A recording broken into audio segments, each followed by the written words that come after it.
terima kasih kepada teman-temanku sekalian. Sebelum kita menganalisa lebih lanjut mengenai Omnibus Law, izinkan saya untuk menerangkan sedikitnya tentang Omnibus Law atau Undang-Undang Cipta Kerja. Mungkin tentang Omnibus Law sendiri sudah tidak asing di dalam benak kalian, sedikitnya setelah memahami tentang Omnibus Law. Yang dimaksud dengan Omnibus Law adalah sebuah konsep pembentukan undang-undang utama yang mana di sini hadir untuk merevisi undang-undang sebelumnya. Ya. Dalam hal ini pertama kali dikemukakan di Indonesia oleh Presiden Republik Indonesia Joko Widodo pada pidato pelantikannya tanggal 20 Oktober 2019. Sebelum kita jauh untuk menganalisa apa itu Omnibus Law dan sebagainya, kita harus mengetahui apa sih latar belakang yang melatar belakangi adanya kebijakan Omnibus Law. Dalam hal ini pemerintah mengeluarkan kebijakan Omnibus Law yang pertama karena regulasi di negara kita itu sangat rumit sekali, yang mana dalam perihal perizinan, syarat-syarat dan sebagainya ini sangat sulit. Nah, Omnibus Law hadir untuk merampingkan regulasi tersebut. Adanya regulasi yang sangat sulit dan sangat panjang, ini menimbulkan banyak permasalahan seperti adanya tumpang tindih undang-undang. Sehingga terjadi konflik antara lembaga dan juga kementerian. Dari konflik ini maka akan menimbulkan sebuah implementasi pertumbuhan ekonomi yang terhambat karena lambat untuk membangun sebuah usaha. Karena itu sulitnya regulasi. Selain sulitnya regulasi, ada beberapa alasan lahirnya kebijakan Omnibus Law, diantaranya satu, pemerintah ingin menciptakan iklim usaha yang atraktif dan juga kondusif bagi para investor, khususnya investor asing. Jadi memudahkan investor asing ini untuk masuk ke dalam negeri. Yang kedua, membuat pertumbuhan ekonomi mengalami peningkatan dengan lebih cepat. Salah satunya dengan Undang-Undang Cipta Kerja. Yang ketiga, adanya kepastian hukum supaya warga negara asing mau bekerja di Indonesia. Tujuannya saling tukar keahlian dan pengetahuan yang akan meningkatkan sumber daya manusia di Indonesia. Jadi hadirnya tenaga asing ini diharapkan mereka bisa berbagi pengetahuan, berbagi pengalaman terhadap sumber daya manusia di Indonesia sehingga terjadinya approve atau peningkatan. Yang keempat, yakni terciptanya keadilan berusaha antar pelaku usaha dalam negeri dan luar negeri dengan kepatuhan sukarela wajib pajak. Nah, hadirnya Omnibus Law salah satunya yakni untuk timbulnya keadilan dalam usaha lokal bisa berkorelasi dengan luar negeri dan juga sebaliknya.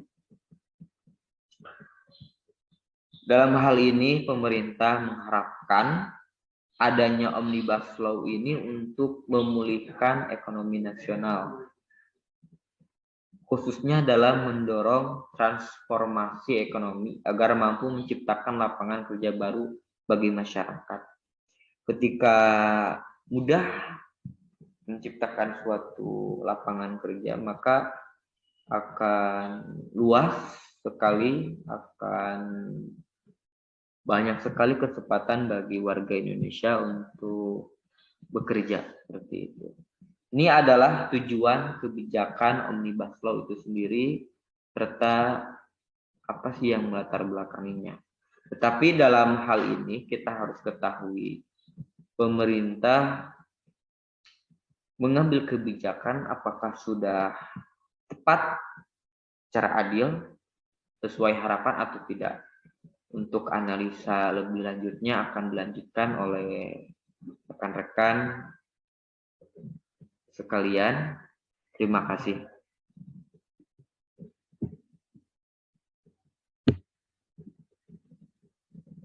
Assalamualaikum warahmatullahi wabarakatuh. Di sini saya akan menjelaskan manfaat dari Omnibus Law.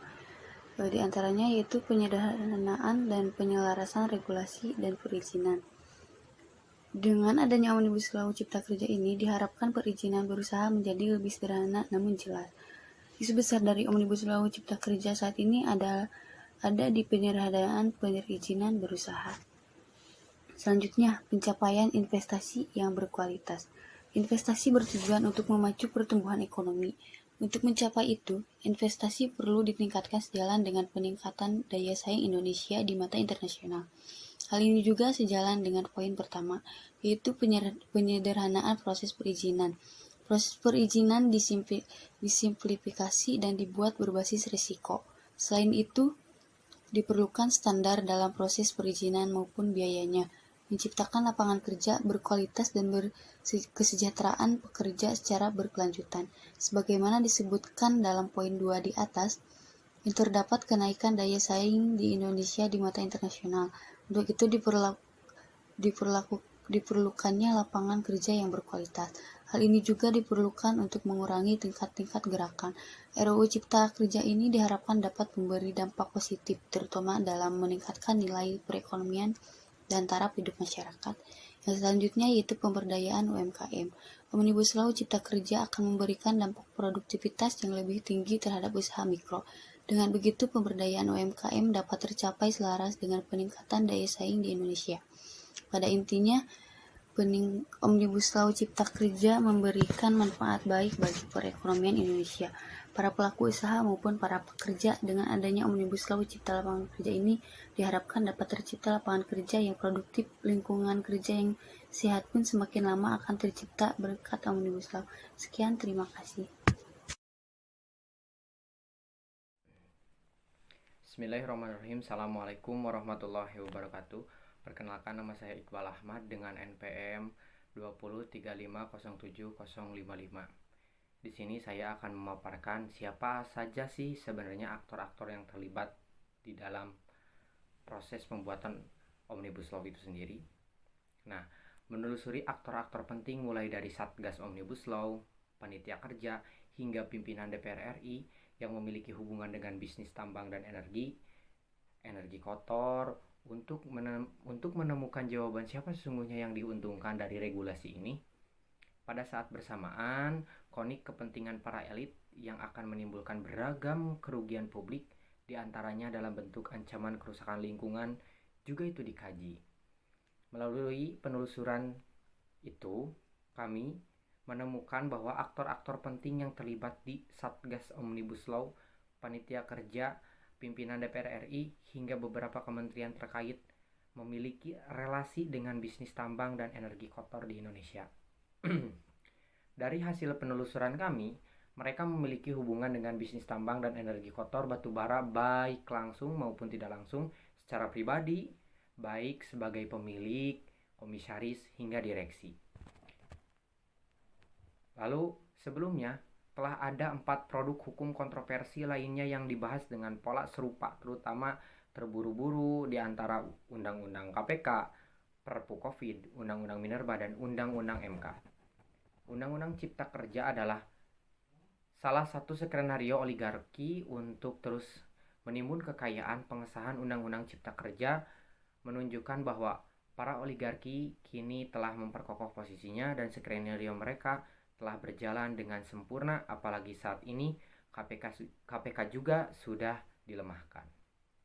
Produk legislasi yang dihasilkan pemerintah dan DPR hanya menguntungkan bisnis segelintir orang, bahkan bisa disebut sebuah korupsi yang sistematik. Mereka telah membuat peraturan yang dengan sengaja menguntungkan bisnis yang mereka miliki. Ini adalah bentuk sebuah korupsi sistematik yang dapat dikategorikan tindakan kejahatan serius. Nanti di dalam PPT akan dilihatkan siapa saja aktor-aktor yang terlibat. Dari mulai Ketua DPR RI hingga para menterinya pun ada. Nanti bisa dilihat, dan inilah para pelacur intelektual yang terlibat di dalam pelumusan undang-undang. Ya, baik. Sekarang kita masuk kepada proses pembuatan kebijakan. Yang pertama di poin 1A ada penyusunan awal. Nah, dalam penyusunan awal ini terdapat beberapa poin. Yang pertama, substansi dibahas pada sidang kabinet atau rapat terbatas kabinet, rapat koordinasi dan rapat panitia antar kementerian ataupun lembaga. Kemudian yang kedua ada melibatkan akademisi, pengamat atau ahli, serikat pekerja atau serikat buruh, kemudian pelaku UMK, LSM dan pemangku kepentingan lainnya. Kemudian di poin ketiga ada Kementerian Hukum dan HAM melakukan pengharmonisasian substansi dan legal drafting naskah akademis dan RUU Cipta Kerja. Nah, kemudian pada poin 1B ada berdasarkan Kemenko Perekonomian nomor 121 tahun 2020 dan Kemenko Perekonomian nomor 138 tahun 2020, pemerintah melibatkan serikat pekerja, praktisi dan pelaku usaha. Nah, kemudian masuk ke tahap selanjutnya, yaitu poin 2, disampaikannya ke Presiden. Retas Presiden dalam artian RUU Omnibus Law Cipta Kerja masuk ke tahap finalisasi, yaitu pada saat itu tanggal 15 Januari tahun 2020. Kemudian masuk kepada poin ketiga, yaitu RUU Cipta Kerja ditetapkan sebagai prolegnas prioritas tahun 2020. DPR RI menetapkan RUU Cipta Kerja sebagai program legislasi nasional atau prolegnas prioritas tahun 2020 di rapat paripurna pada 22 Januari 2020. Kemudian masuk ke tahap berikutnya, yaitu poin 4, diajukannya ke DPR RI. Dalam poin ini terdapat 2 poin, yaitu yang pertama, Presiden menyampaikan RUU Cipta Kerja kepada Ketua DPR RI melalui Surat Presiden nomor R-06-Pres-02-2020 tanggal 7 Februari 2020. Kemudian Menko Perekonomian bersama menteri terkait menyampaikan surat Presiden dan naskah RUU Cipta Kerja kepada Ketua dan Wakil Ketua DPR RI pada tanggal 12 Februari 2020. Nah, kemudian masuk ke tahap berikutnya, yaitu poin 5, konsultasi publik, di mana konsultasi publik ini terdapat beberapa contoh. Yang pertama seperti penyerapan aspirasi publik di Universitas Padjadjaran pada tanggal 11 Maret 2020. Kemudian ada dialog publik di Universitas Airlangga Surabaya pada tanggal 28 Februari 2020. Kemudian ada diskusi publik di kampus UIN Syarif Hidayatullah Jakarta 11 Maret 2020. Kemudian ada diskusi publik di Universitas Trisakti Jakarta pada 13 Maret 2020 dan diskusi publik di Universitas Gadjah Mada ataupun UGM Yogyakarta pada tanggal 12 Maret 2020. Nah, kemudian setelah itu masuk pada poin ke-6, yaitu dibentuknya panja atau panitia kerja, badan legislasi ataupun balik DPR RI, DPD RI dan pemerintah melakukan rapat perdana untuk membahas RUU Cipta Kerja pada tanggal 14 April 2020. Dalam rapat tersebut, panitia kerja ataupun panja RUU Cipta Kerja resmi dibentuk. Baik, lanjut. Di sini saya akan memaparkan bagaimana sih reaksi dari proses pembuatan kebijakan Omnibus Law itu sendiri. Reaksi dari masyarakat salah satunya, kenapa masyarakat itu bisa menolak? Rasionalisasi dari kebijakan menurut masyarakat ini kurang tepat, Pertama, dari pembuatan undang-undang itu terlalu terburu-buru dan seakan-akan terjadi skandal antara kekuasaan dan pengusaha. Nah, salah satunya di antara banyaknya penolakan dari masyarakat adalah ketika RUU Cipta Kerja menghapus upah minimum kota dan kabupaten. UMKM nanti akan diseragamkan, di mana antar daerah kota kabupaten di Indonesia ini akan semuanya sama. Sedangkan setiap kota dan kabupaten itu kebutuhannya berbeda. Nah, lalu pemangkasan nilai pasangan dari 32 bulan upah menjadi 25 bulan, di mana 19 bulan dibayar pengusaha dan 6 bulan dibayar BPJS ketenagakerjaan. Ketiga, perjanjian kerja waktu tertentu yang menyatakan tidak ada batas waktu kontrak atau kontrak seumur hidup. Nah, ini kan menjadi sebuah kegilaan bagi masyarakat Indonesia. Lalu juga ide berpikirnya Omnibus Law itu easy firing, mudah dikerjakan, mudah dipekerjakan, mudah juga dipecat. Nah, ini yang menjadi persoalan kenapa masyarakat Indonesia menolak adanya Omnibus Law. Mungkin sekian, terima kasih. Assalamualaikum warahmatullahi wabarakatuh.